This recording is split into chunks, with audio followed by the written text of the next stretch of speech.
Hello people! Today I am going to be making a vegetarian meal because my mother requested it. And we love this one. So we love my mom. So it's a meal made from love. If you don't know me, or if you're new here, welcome. My name is Misty and I am on the suburban edge. It's that place between the country and the city where together you and I can learn modern homesteading skills. Homesteading can mean growing your own food, and today I am liberating my homegrown butternut squash from last summer to make delicious black bean butternut squash enchiladas. And I get to use my black beans that I canned, so yay, homesteading! First thing I'm going to do is get these out of the bag. They're a little bit big, so I might cut the chunks down. I'm going to try to get 3 pans of enchiladas from my butternut. For this recipe, you will need 2½ cups of cubed butternut squash.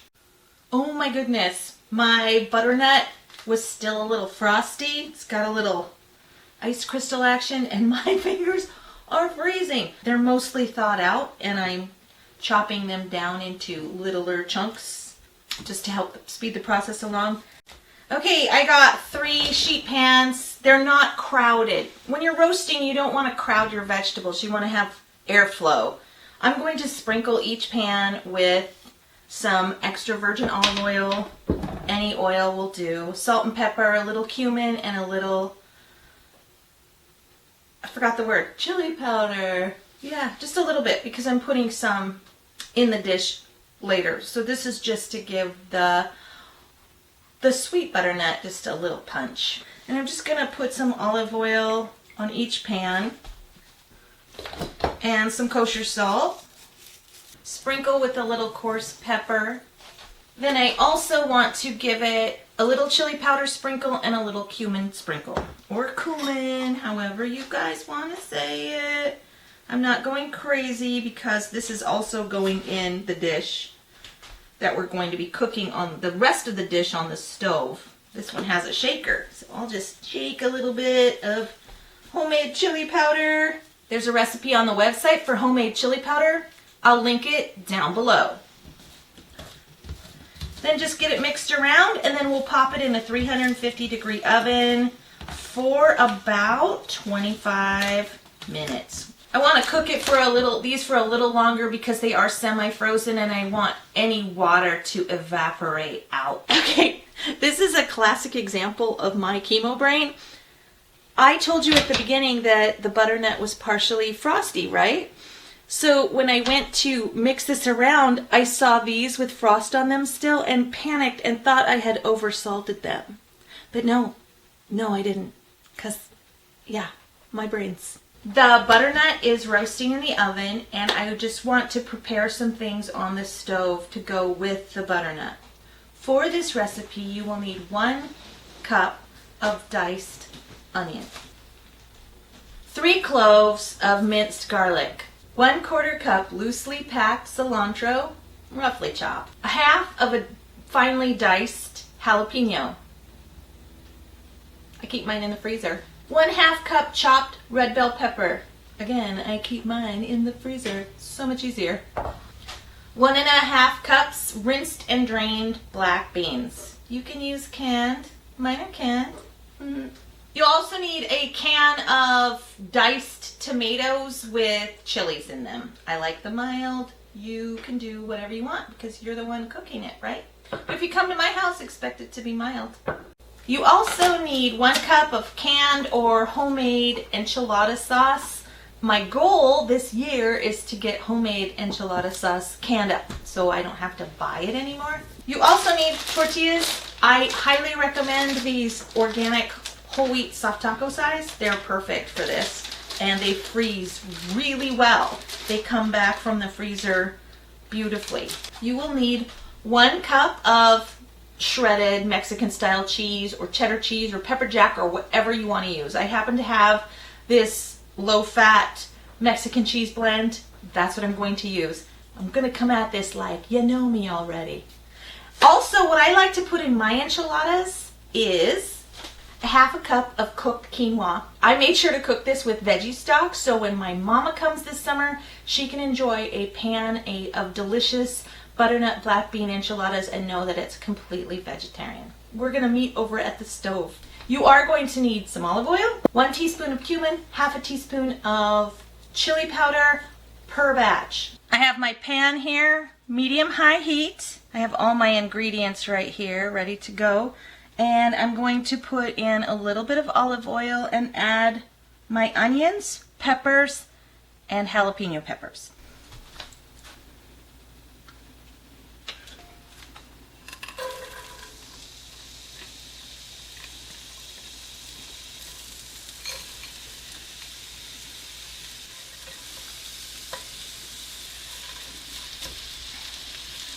Next, you want to add your dry spices.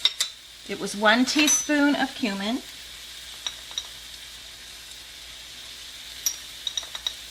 remember I'm making a triple batch, so this is a lot bigger than what you're gonna see at your house when you make one batch.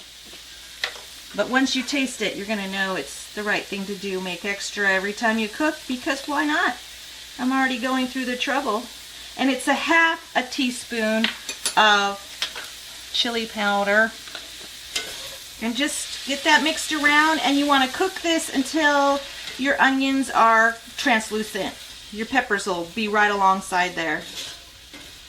Once your onions get cooked down, we'll add the other items. I just checked my butternut squash, and because it was frozen, it's going to need about 10 more minutes. And I'm just giving this a quick stir. I am draining my black beans and my diced tomatoes with green chilies in the same sieve. Okay, now it's time. Once everything looks real dry in there, it's starting to stick. I want to get everything else in there. This is my garlic, the cilantro, and the tomatoes and black beans. I have to swap pans. I originally had a different pan up here and I got rid of it thinking I could use the skillet, but the reason I didn't want to use the skillet is tomatoes. I don't want to cook with tomatoes in my cast iron, so I'm going to switch pots. Why did I switch pans? Well, you don't want to cook with tomatoes in your cast iron skillets because it will take the hard-earned seasoning away and you'll have to re-season your pan. I don't want to. I really like my cast iron and I'm going to keep it as nice as possible. So I switched out to the enamel coated cast iron Dutch oven. Okay, we got that going. Now it's time to add our beans and tomatoes. I believe you were there when I canned these beans. How fun it is to use something that you preserved yourself. If you weren't there, I will link the video on canning these beans at the end. Okay, that is looking delightful. Really all we're doing is heating up the beans and tomatoes, so I'm going to throw my quinoa in at this point as well. That's all mixed in. It's heating up nicely. I'm going to remove this from the heat and wait for my butternut to finish roasting. And then it's time to fill. So I have 1 sheet of butternut out of the oven. It took longer and I bumped it up to 400. So you're gonna have to play with that for your own oven. I am at like 400 degrees for 20 minutes, maybe a little bit more because mine were partially frozen. I'm gonna taste the bean mixture, see if it needs anything. This would be the time to do it before you start assembly. A little bit of salt. Plenty of fiery heat at the end there. So I'm going to just add a little salt to taste. And then I'll show you how it's supposed to be assembled for cooking, and then I'll show you how it's supposed to be assembled for freezing. I am ready to assemble my enchilada ingredients. The first thing you want to do is gently fold your roasted butternut into the other stuff, the bean and tomato mixture. I am going to put a half a cup of enchilada sauce in the bottom of my pan. My enchilada sauce just came off the stove. Not to worry, it'll be okay. On my flour tortilla, I'm going to put a half a cup of mixture And what you want to do is sort of smash it out because you want the filling to get all the way out to the ends. And you're going to roll it up without tucking the ends in. You're going to roll it up like a little guy. And you want food, you know, at the ends. That's pretty good. What I like about this size is it fits perfectly in a 9x13 pan. I'm going to continue. I'll show you one more. It's pretty easy. I just want to get the filling all the way out to the end. So every forkful has filling in it. And continue on filling up your 9x13 pan. And I kind of press them in there tightly. And I'll come back when it is filled up. My pan is filled up with nice chubby black bean butternut enchiladas. And I want to put a cup of sauce over the top.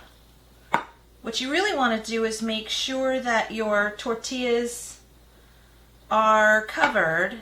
So that's my main focus. It's not so much the amount, but I want to get all my tortillas covered like that.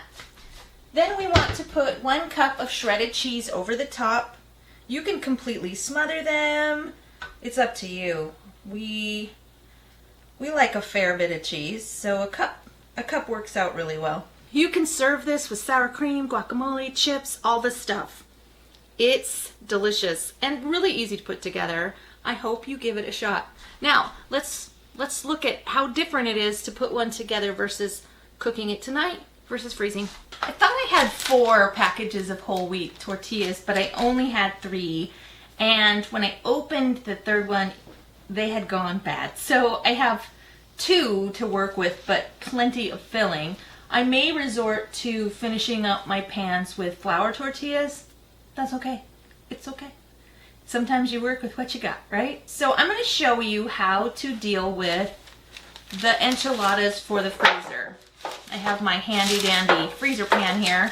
9x13 pan that I'm going to be lining with a piece of parchment paper. And the reason is because I don't want my enchiladas to stick to the bottom.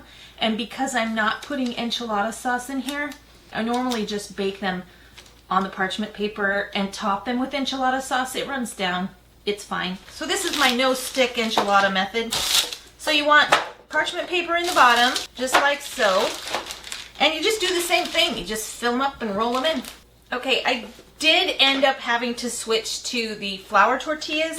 My flour tortillas are a little bit larger than the whole wheat tortillas, so I'm going to show you my fix for that.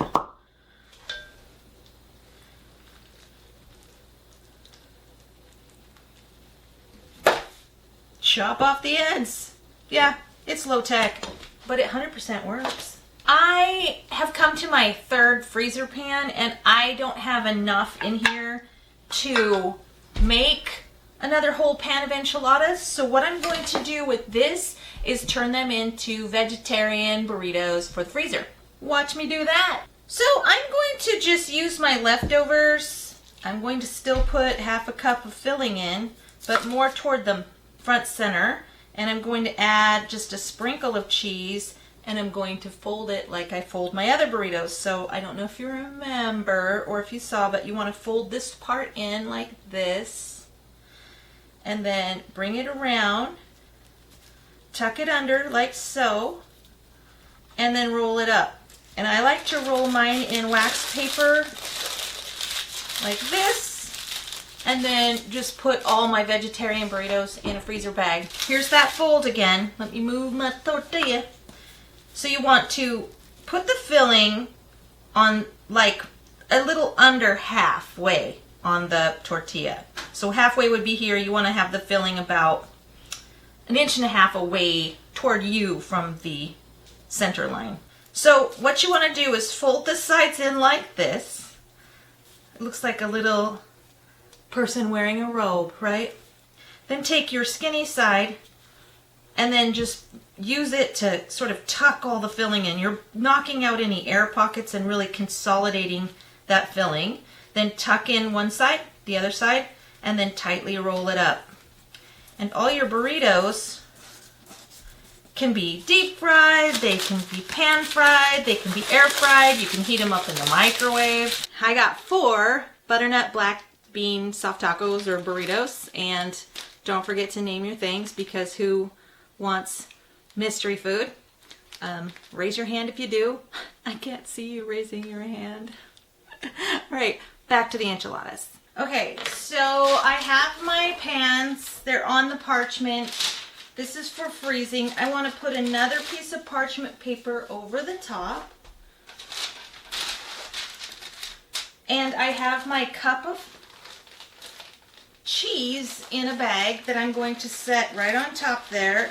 Kind of flatten it out because I want this to be easy to wrap. And I'm going to do the same thing with the enchilada sauce. I'm going to put about 1.5 cups of enchilada sauce in a freezer safe bag. You want to make sure your bags are freezer safe, not just a storage bag.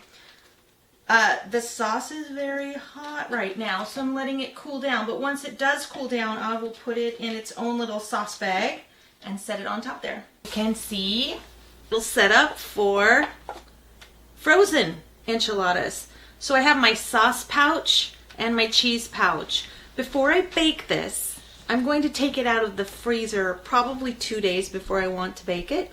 I want it to be thawed out.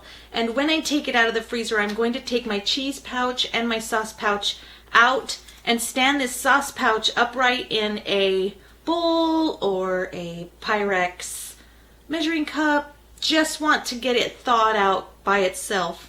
And, you know, who wants to deal with a messy bag? So once it gets thawed out enough to dump out, that's what I'm going to do. You'll find your own way, but this is a really great setup to give to somebody.